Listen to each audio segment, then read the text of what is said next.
Every chef knows the name Marco Pierre White. But what if his story, the rise, the rage, the retreat, wasn't just about food at all? My guest today is Ciaran Tracey, and he set out to uncover why Marco became the man he is. Not just the perfectionist in the kitchen, but the philosopher behind the line. Ciaran created a podcast called Eat Me, and in his series, Big City Nights, he set out not to glorify the legend, but to understand the meaning behind the madness. What drives someone to push beyond exhaustion, to chase greatness, even when it costs everything else? This isn't your average food conversation. It's about obsession, discipline, and what happens when art consumes the artist. My name is Chef Ismael, and this is Chef Ismael's Kitchen Quest.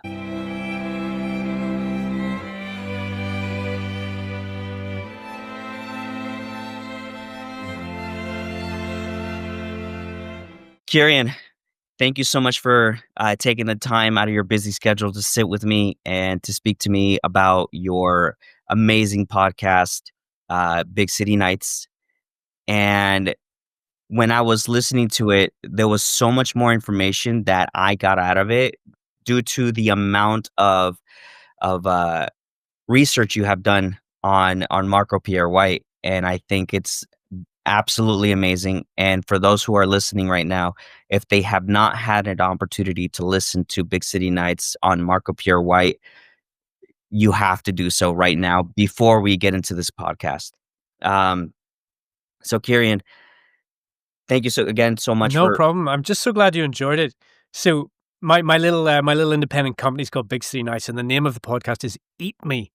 Okay. Eat Me on Marco Pierre White. But the research, it was a lot, because I'm a complete noob. I'm not a restaurateur. I'm not in cooking. I'm not in the culinary arts. I just look at you guys and go, I love this stuff, but it's all new. And actually, that's why the research was a joy, really. Awesome. So what inspired you to create a whole series on Marco Pierre White? A fish pie. So I, one night, tried to make a fish pie. I've tried to do this for my kids, and I just get this translucent gloop. It's awful. So I went on YouTube, and I was like, I need to find a recipe for a fish pie. Who can help? And I went and I saw this one for Marco Pierre White, and I mean it when I say I did not know who this guy was. And this is only like a year ago, which sounds ridiculous to anybody watching this podcast, I'm sure. But it's true. Didn't know who he was. So I called up this video of fish pie, and immediately just the way this guy was talking, I was just like, who is this commando? I was like, what am I being told here? I got fascinated by the manner of his speaking, and I got fascinated by the clear mastery that he showed in something as basic as a fish pie. That then led me down the rabbit hole of pretty much any and every video I could find from the great man. That led me down to reading his history, learning everything, trying to absorb everything, and then figuring out what I thought about this guy, because I'm too young to have been at these restaurants. Not that I could have afforded them even if I was old enough in the day. But, nostalgia is a funny thing. The algorithm is feeding this stuff to us now all the time. Marco has put out a series, and it's just, smashing it in a sort of nostalgic kind of way. And I wanted to just tap that vibe. He's really important to people. And to me, it was important to find out why he's really important to people. So it's been my journey of discovery. I can't cook for buttons, I'm trying now, actually, as a result of all this. I'm actually trying to reverse sear for 4 guys tomorrow night. But this has been a long process. Yeah, it was a journey of learning about who a person who was clearly an amazing, an intriguing character. Yeah, he the way he speaks really captivates the audience, and that to me was not only the cooking aspect was amazing, but also the way he presented himself and the way he spoke to the audience was on another level. And when you are able to speak that way, then you're able to gain more audience that way. But during your research, was there a moment in your research when you realized that Marco was more than just a chef, that he was becoming a cultural figure? Yeah, I think what really spoke to me about this was the response of the thousands upon thousands of comments under these videos. So what's important about that is loads of people know the whole Marco legend for 35 years now, and they have a view.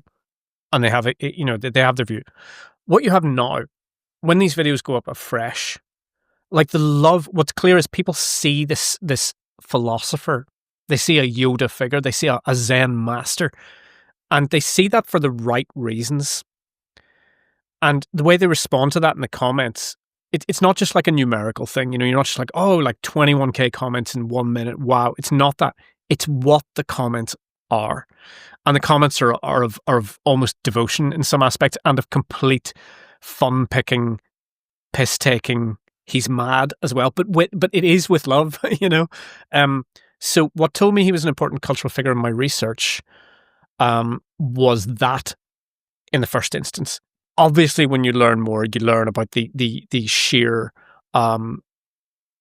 sweep of his influence on the culinary arts, on cooking and popular culture, and as a media person and personality. Clearly, that all went long before YouTube was even invented. So it's quite a big arc that his character spans in terms of cultural influence and personal influence on really important individuals. And I'm sure we can name a few who've also set the tone in the culinary world. Real quick, if you're enjoying this conversation and you want more behind the scenes stories of the hospitality industry, don't forget to hit that subscribe button. It's free, it'll help us grow, and trust me, you won't want to miss what's coming up next. Now back to the conversation. Yeah. So a couple of weeks ago, I did a kind of like an homage video of his career and so forth. And I called him the original rock star chef as the title, right? And Marco has been described as such. Do you think that label was earned, or do you think that was media hype? It's quite subtle. If you go back and listen to the oldest recordings of Marco, like way back in the day, he actually talks about liking Keith Richards from the Rolling Stones. And, that kind of pirate look, it didn't come from nowhere. The thing about the rock star chef is a funny one. He was well advised at the time. He was advised to get a good photographer. He was advised to marry up with certain people, including PR people. A really quite savvy London PR guy was behind a lot of what Marco did at that time. And that's just smart. But also, at the same time, you can't fake it. And when people use the word rock star, we think of sex, drugs, and rock and roll. And we look at Marco with the long straggly hair and the sweat, and you think, oh, he must have been, doing all of that. Actually, you read his stuff, and it couldn't be further from the truth. He barely drank a drop of alcohol back at that time.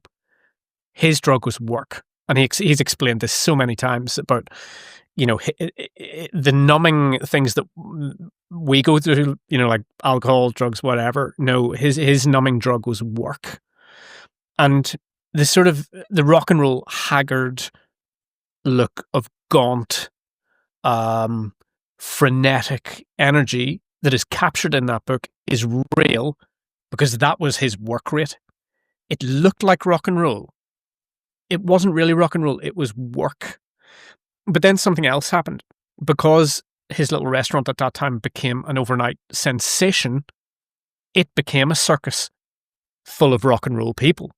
You had models, you had rock stars, you had actors. It became rock and roll. And then with his big personality, that theatre worked its way in too. So one thing became true. But those photos, those beautiful, look at these things. It's extraordinary. If that isn't rock and roll, like what is? It became true. But what you see is not sex, drugs, and rock and roll there. What you see is, an almost incendiary commitment to the thing that he is doing, which is, of course, ultimately the most rock and roll thing ever. So what do you think made Marco stand out from his generation of chefs in the eyes of the public during that time? Well, long hair, I guess, is the first thing. I don't really know the scene as such, but, getting into this and stuff, I have gone back. I in the UK, I grew up as a kid on a guy called Keith Floyd. I don't know if that name means anything to you, but he was a UK food broadcaster with just absolute wild abandon and total flair and panache. Didn't give a damn. He drank liberally during, his food making, but he knew exactly what was going on. He was a restaurateur. He knew everything. But, he was a man of a certain age. He wore certain, woolly jumpers and buttoned up shirts, ties, dicky bows, quite late 70s, early 80s look. The other people at that time, quite straight, But then when a review of a restaurant comes in the newspapers and talks about a young man with straggly hair who looks like a gaunt ghost giving his all to this restaurant, suddenly the great and the good need to be there, and things change overnight. And then when you have this book, White Heat, coming out with these photos, the perfect marriage of rock music, photojournalism, and what's also important about White Heat that I don't think is talked about, sorry, it probably is, I just probably missed it, it's the arrogance. It's a young man telling the world, I am in a very big hurry, and you need to see who I am and what I'm doing. That's what really is the rock and roll aspect of White Heat. It's like balls to the wall, all in, it's the haughtiness of it, the cocksuredness of it. That's very rock and roll. And I would imagine there were very few other cookbooks out there saying what he said in White Heat. Other cookbooks tell you how to do cookery. White Heat does not tell you how to do cookery, not by, it's a manifesto. I think I say in Eat Me, it's like, it's a mission statement, and it's a big capital letter thing saying, I have arrived with my incredible talent, motherfuckers, be aware.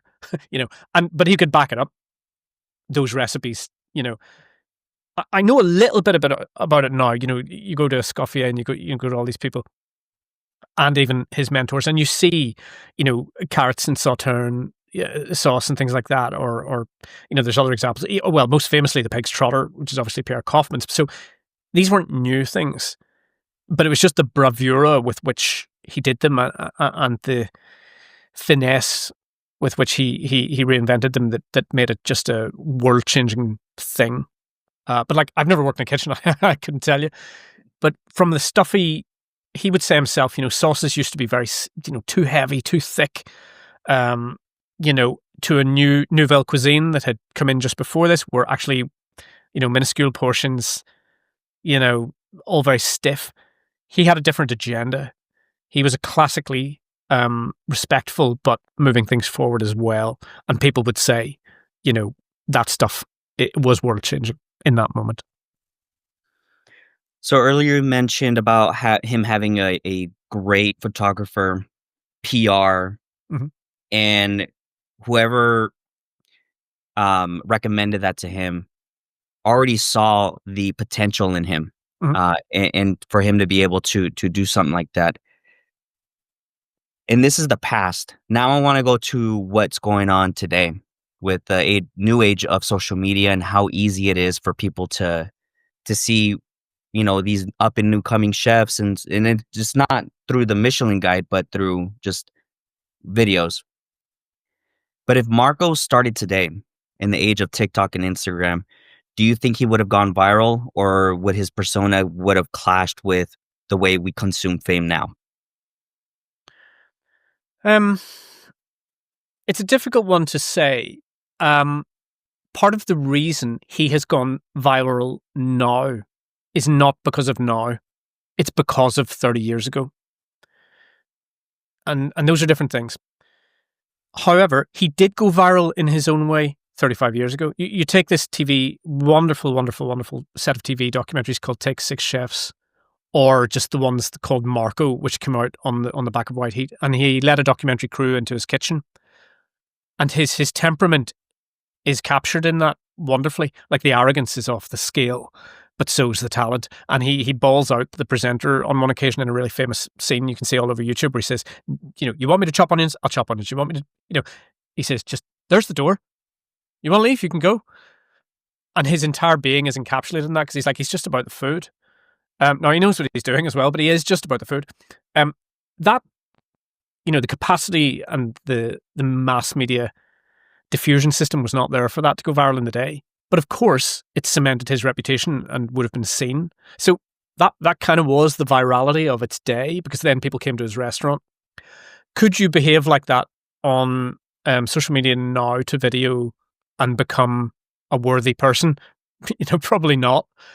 But then again, people do behave like dicks on social media all the time and get mega stardom. So who am I to say? But I don't think you can communicate to professional colleagues like that on social media and build a following, and it's not like that anymore. No, it's difficult. The situations where he was being incredibly intense were mainly documents of a real life working kitchen where things were incredibly intense. They weren't social media setups, and in fact, they weren't even reality TV setups. If you think about Gordon Ramsay's Kitchen Nightmares, those are highly, they're highly well arced, devised, amplified, treated, editorialized. They're constructs. It's reality TV. But his early stuff was, while it was early reality TV, it was still the product of a real working kitchen captured for the cameras. So it's a difficult one. I don't think you could take a lot of that attitude now and transpose it to the cultural expectations we have in 2025. You mentioned that he was 100% involved in the cooking, and you can clearly see that, because at the end of the day, he didn't really care for the camera people to be there or anything like that, right? Maybe I don't know what the whole context of that conversation took place before he said, "Do you want me to chop onions or what?" But you mentioned that Marco, the cooking aspect consumed him completely. From your perspective, where's the line between passion and obsession? We look at the great people of the world, Steve Jobs. Where's the line between passion and obsession? You have to be an obsessive, so I'll sort of ask you to specify a bit. Do you mean between acceptable passion and acceptable obsession, or acceptable passion and unacceptable obsession? So obsession's fine. It's the only way great, magnificent things get done. And one only needs to look at what he did to say, was the result of that negative or positive? Well, it was a net positive for the entire culinary world, right? So obsession, bring it on. Yeah. So, the thing is that I probably would say, me personally, I think it was both passion and obsession with it. Because no one, me being in my industry for such a long time, no one really wants to put themselves in a situation. Any normal person, I guess, wants to put themselves in a position where they're going to miss birthdays, they're going to miss holiday, they're going to miss, all these other things that are big in one person's life, right? And so, I mean, yeah, while granted it was a net positive, I personally don't know where his mind was at, when it came down to his children's birthday or anything like that, and I personally would love to ask him those types of questions where, do you think if you could have done it all over again, would you have done it all over again, type of stuff. But do you think Marco truly loved cooking, or did he just love what cooking gave him, whether it was fame, control, or respect? No. He must have adored the cookery. I mean, it's all about the cookery. I think if you want to dive into, when you maybe among your peers, you're often forced to confront, am I going to be at home or am I going to be in the kitchen? Marco goes into this a lot, and it's quite touching, actually. He talks about when he took on his 3 Michelin star restaurant, that a lot of the times, the only times he would see his kids was when, they would come down and he would sit them up on the pass, because he only had a certain window for a coffee and the kids before prep or service and stuff. It's actually quite sweet. And actually, I think any reading of it would be that he has been incredibly conscientious, actually, about that side of things. He is very clear about, I mean, this plays into the giving back the Michelin stars situation. I think anybody who maybe thinks that he was too obsessive, to the detriment of family life, ought to read the books. I think it's very, very clear the diligence and the conscientiousness that he just really wrestled with over that, and then it's certainly played into his decision to walk away from from his sort of that side of his life at that time. I would read The Devil in the Kitchen about that kind of stuff. Also, many interviews later, you can hear his dedication to his kids. It's pretty clear. Yeah, I agree. I did read The Devil in the Kitchen multiple times. Hmm. And the thing is that a lot of people who haven't read that book, they, I guess, have a perception or a perspective of Marco and how obsessed he was with his work, and it's just by the videos we see, right? You see Mhm. the passion, you see his movements within the kitchen, the flow, Mhm. and you don't really get to see the father side of him as much, and up until later, I guess, after the kitchen, right? Mhm. Do you, do you think Marco's story could be a warning about chasing mastery at all cost, or is it a blueprint for people to chase greatness?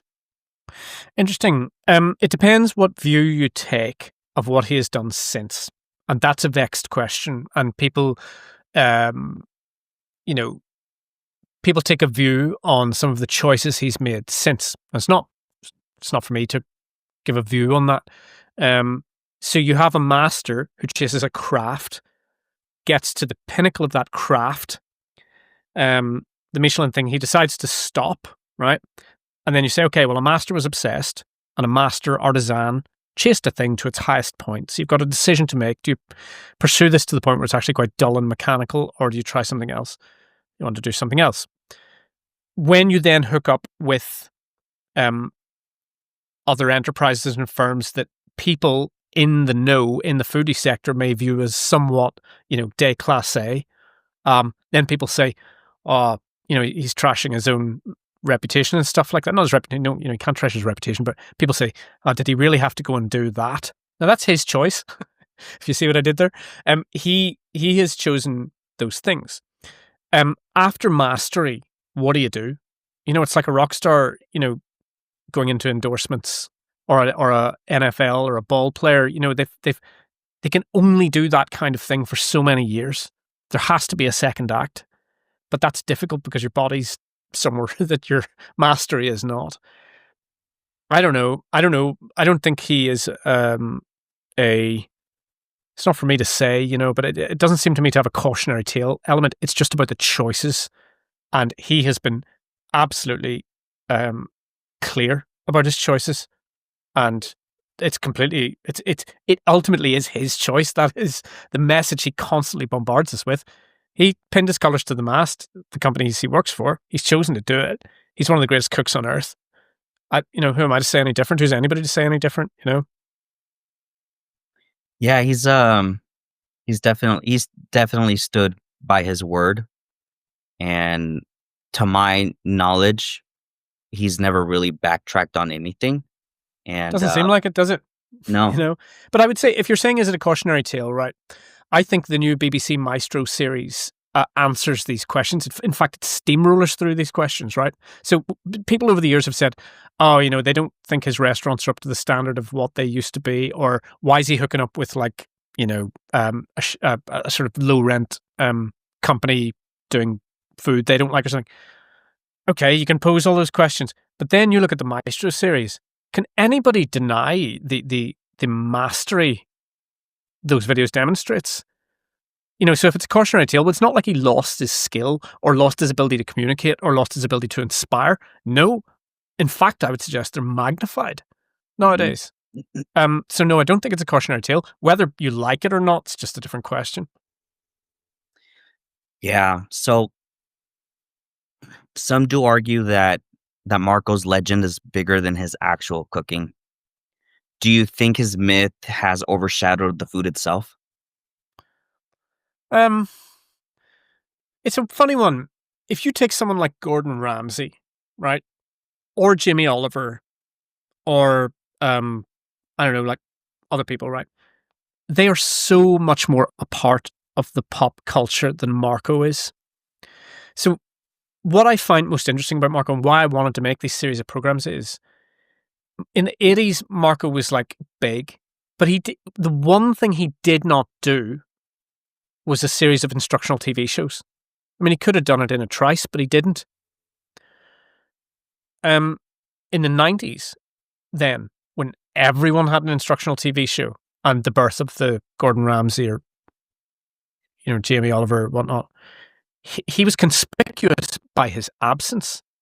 He didn't do telly. He didn't seek the limelight. In fact, he just wasn't there much. Don't get me wrong. There were a couple of shows in the late 2000s. Like, I get it. I've seen them. But he didn't become the household piece of furniture that the others did. So, I don't know. It's hard to say. It's hard to say. But I think what's really interesting about Marco is that he didn't go down that route. Which is really, really interesting about what came later, I mean, I don't know what you think about it. I'm interested in the fact that he didn't put himself forward. His legend, his legend was built on white heat, right? That's where the legend started. Was that valid? Of course it was valid. Becoming a kind of bête noire figure is not really something he didn't go at that hammer and tongs in the way like Gordon Ramsay did. When Gordon Ramsay decides to get into everybody for kicks on the show, not saying it's not valid, but it's amped up. Marco did not do that. So, has his persona overshadowed the food? Well, I don't think so. Because, well, when was the next time the persona came back? Okay, let's say 2007. So he goes on this Hell's Kitchen. And that was not without its flaws. However, his persona was amped up to a TV point. But he was still taking a group, much as you guys do. I mean, I heard your podcast with Hanalei Sousa, it's like these, you take teams, you bring them along with you, He did that on telly. So no, I don't think his legend has overshadowed the art. It couldn't. Again, I would point everybody to the BBC Maestro stuff. If you ever doubt this guy's continuing commitment and Zen-like wisdom on the topic, just watch those things, Is he wrong about any of that? No. I mean, the scrambled eggs, if he can retell the story of scrambled eggs, at its most trivial and basic level, and yet with such understanding and mastery, I think he fairly well knows what he's doing. I think it's pretty much similar to what I had mentioned earlier, right? Just the way he speaks, the way he presents himself, his aura, right? As I would call it. And to combine that with the level of knowledge and experience in the kitchen, I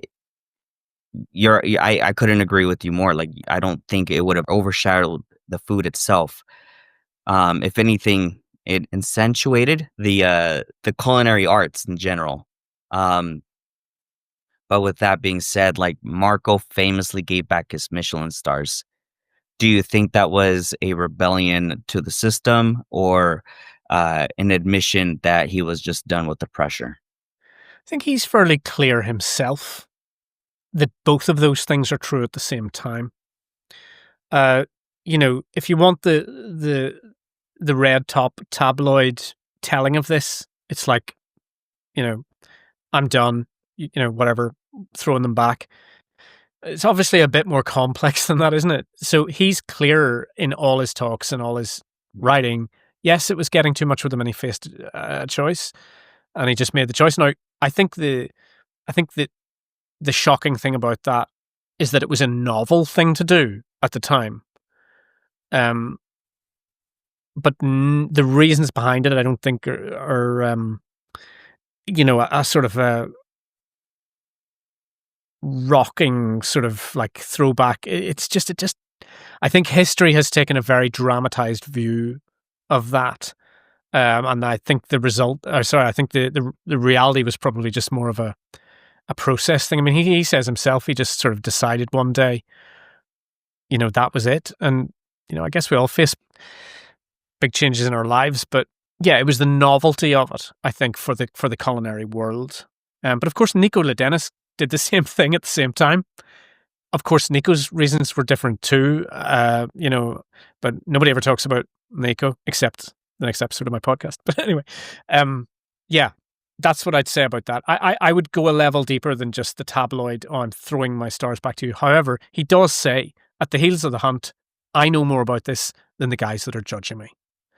But, you've read Devil in the Kitchen, right? And I think reading between the lines in that one says a great deal. He really, really respected the guy who was the head of Michelin for quite a long time when he was there.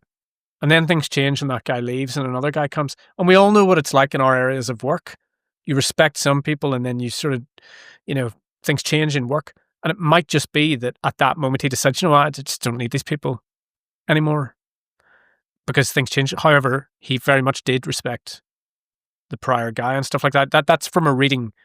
That's one aspect to it, and that's quite clear in The Devil in the Kitchen. So I think there's layers to that onion that often don't get thought about. Yeah. That statement you just made, it always sticks with me, which was I know more about this craft than the person judging me. And, you can attribute that to a lot of the foodies, right? Because sometimes they get paid to do it. Other times, like myself, when I showcase a restaurant that I eat at, if I like it and I really like it that much, I'll talk about it on my thing, right? And it's essentially I'm giving them, and I'm nobody, okay? I'm just a chef, but I'm giving them essentially a taste of what I tasted, in terms of what I'm describing for food. Last month I went, was it last month? No, 2 months ago, I went to La Passerie, Maison Passerie, which was a French restaurant. And my friend is the executive sous chef, I believe. But he's also one of the top people when I was there. And he went above and beyond with the food, and I felt not just because it was my birthday when I went, but it was because they truly cared about what they did, and we all knew that they were aiming for the Michelin, for a Michelin star, and so the fact that they were able to make me taste ingredients in a way where I was like, I've never tasted it like this before, completely baffled me because I was asking him questions. How did you do that? Or anything like that. Right. And I felt like I needed to showcase their restaurant because at the end of the day, it's like, as in my professional opinion, their food was probably one of the best food I've ever had in any Michelin starred restaurant. Which completely surprised me that they didn't have a Michelin star yet. But, I guess there's other things, behind that door that I don't know about. Because again, I'm just a chef and I know what they're expecting, but I don't know what is behind those doors either, right? And maybe those are the things that Marco had seen that he was like, maybe I don't want to be part of this anymore, and yeah. And also this is like, what is this? 99? I think something like that. I mean, this is getting on a long time now, certainly 26, 27 years ago now, and things change. It's not for me to sit and opine in any way about Michelin. He is clear. He views it as a system and an enterprise. I mean, no one doubts I'm sure the hard work and integrity of the tasters that do the things there. No one doubts the role of Michelin in bringing culinary recommendation to people that wouldn't otherwise have it. He has his reasons, had his reasons, and good on him. I've never actually eaten in a Michelin star restaurant. In fact, sorry, I have, but I didn't know it was one at the time because I didn't care and didn't know about food. And now I just can't afford it. So I look forward someday in the near future to actually eating a Michelin meal. But I'm quite easily pleased, and as you say, go to the little French place, go to the cantina, and you will get if it makes you happy, then who's to say what's a Michelin? I don't know. Yeah. when you come to California, I'll take you out. I love that. Yeah. The reason why I have these stars up is because it's the uh the standards, right? Mhm. That we impose on ourselves. And I leave it here in my office because it's not I don't have them in my kitchen. I leave them in my office because as a business owner, I want to be able to still uphold those standards. I know Mhm. that in the back of my mind, okay, I need to be able to contribute to the food quality and all that stuff and make sure that I pay respects by making my food taste good, Mhm. not wasting my food, right? Mhm. Mhm. And so, but then also being a chef and a business owner, it comes down to like, okay, I need to be able to, take care of my finances, making sure that everything is in order. But I still need to uphold those standards of Michelin where it's like everything has to be on point. Mhm. Um, Do you ever read Seth Godin? I bet some of your listeners know this guy, Seth Godin. Don't okay. know if you do. He's a No. wonderful thinker about the culture and about life in this sort of internet age and stuff. And he talks about gatekeepers a lot. And he talks about the fact that back in the day, when you put out a record as a band, the gatekeepers were the labels. You needed a label. If you wrote a book, the gatekeeper was the publisher. You needed a publisher. I wonder, and I'm just wondering out loud, if, in the way that like someone like Seth might think about it, is that maybe the Michelin system is about being picked. And Seth Godin always says, don't be picked. Pick yourself. Hmm. Go do your own thing. If you wait to be picked, it's a lottery. You might get picked. You might not get picked. But if you just do your own thing and build your own tribe, be happy. Not everybody wants to do that. Clearly, institutions matter. Michelin matters hugely. If I was a chef, I'd want 4 Michelin stars. I'd go at it like mad. But it doesn't always matter, and you can be happy with your own tribe on your own corner, on your own street, serving, a dedicated clientele and making them very, very happy. I don't know. I'm not even in this business. It's ridiculous of me to sit and waffle about this because I haven't a first clue about what it takes to do it. But No, it just strikes me that they're a gatekeeper and that people want to be picked, it's not and that ridiculous. matters. You know. Yeah, no, it's not ridiculous that you say that. Even my father, who is not a chef, says things like that, right? And it's probably the most basic thing that anybody can say as well. And while it is basic, it is absolutely true. You want to serve good food, have good service, and if your clientele is happy and they keep coming back, then you're doing something right. Indeed. You know, Mm. um, but if Marco Pierre White rose to fame in 2025, do you think he'd be celebrated as a genius? Or do you think he would be canceled for being too raw and unapologetic? It's hard to say. The raw and unapologetic bit comes from authenticity. That's not an act. He had standards. He demanded high standards. People get annoyed when standards aren't met. You get angry. You shout. Blah blah blah. It's par for the course in any high pressure, time consequence. Industry, whatever.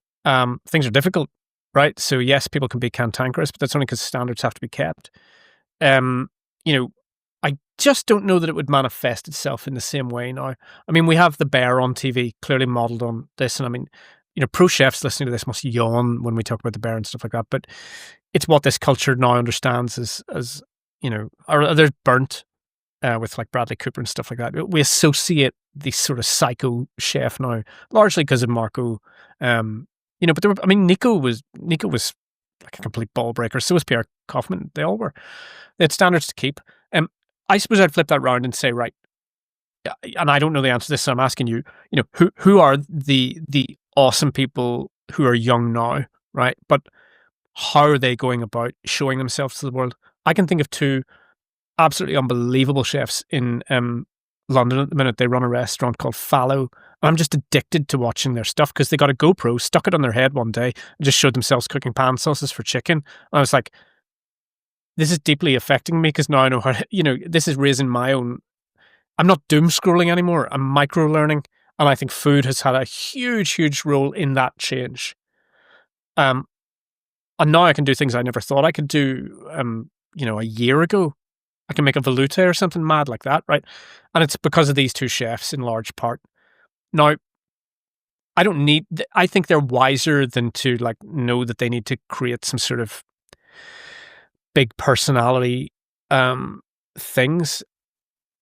But another question is like, what's the female view of this? Like, who are the big female chefs? You know, do they need to bollock people to no? Clearly not. I mean, so things are just different. And I don't think it presents in the same way. No doubt there are some crazy YouTube chefs out there going mad on various stupid shit. But I don't think that's what people want to see. I think people want to learn.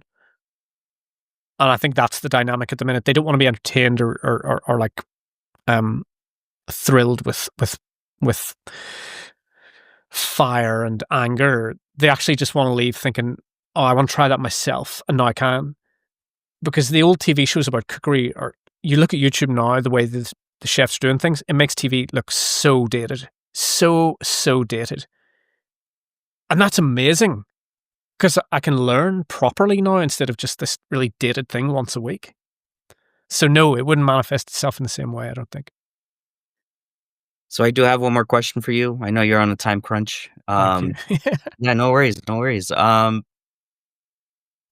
If Marco himself heard this conversation, what would you want him to know about how you've told his story? I thought about nothing else for months. That's the truth. You know, I'm nowhere. Like I'm just some dude that chanced upon his YouTube a year ago. Like, it's not for me to sit and talk about why he threw back his start. I haven't the first clue. I really don't. I bought his books and stuff, but I mean, so what? You know, nowhere near it. However, the effect that he is capable of having with his clear expertise and the way he communicates that expertise is magnetic and inspiring. People say he's pompous. People say he's bumptious. All of these things. But you watch that Oxford Union speech, right? And you could hear, a pin drop in another country from, people are rapt. Now, how can someone communicate like that? It's because they're certain about what they have to say. And in an age where we're just all floating around in a media, pool of, contradiction and garbage, the appeal of someone who is certain about what they want to say because they know what they were trying to do in the first place and then did it is amazingly inspiring. And there are not that many people like that aren't somehow on the make. I mean, you might be advertising a P&O Cruise or Norstock or something, but there's no doubting the clarity and the sincerity of when he answers a question about any single thing. I mean, I'll give you the example. The one time in about 2006, 2008, he did this little piece with an interviewer who had the bravery to say to him, Marco, people say you've sold out. What's this? What are these associations? People say store. And he just, I wouldn't have liked to have been the interviewer, but in front, he said, let me tell you something. I'm allowed to make money to take care of my family. You don't like it? Tough. It allows me to bring my cookery to a bigger audience and I make money from it. There you go. And that straightness is I think much in demand nowadays. So, great chef, yeah, but a communicator for the ages. And I think that's what really, really hits people hard. Awesome. Ciaran. Oh, sorry, you asked what would he think about it? Sorry, that was the question. There you go. Oh, God. Well, look, Marco, mano, right? Love you. You are just one of very few absolute originals. And like for a newcomer who's picked up in this like last week or something, like last year, what an inspiration. I mean, it's flipped my life around. I'm cooking stuff I never would have thought I cooked. And that's just as a home dad idiot. That's what I'd say. Ciaran, thank you so much for joining me. So cool. Ismael, thank you so much. Where can Keep we doing find it, man. Yeah, thank you. Where can we find you? Right. So the podcast is called Eat Me, Marco Pierre White. There's 3 episodes. It goes on quite a journey of discovery. I try to cook a steak, smearing stock cube on it. I'll leave the results to listeners in the podcast. And I do learn how to make that fish pie. So you can join me on the quest. Eat Me, Spotify, all the usual. Awesome. Ciaran, again, thank you so much for joining me. I sincerely appreciate that. Super cool, Ismael. Thank you so much. All right. Bye-bye.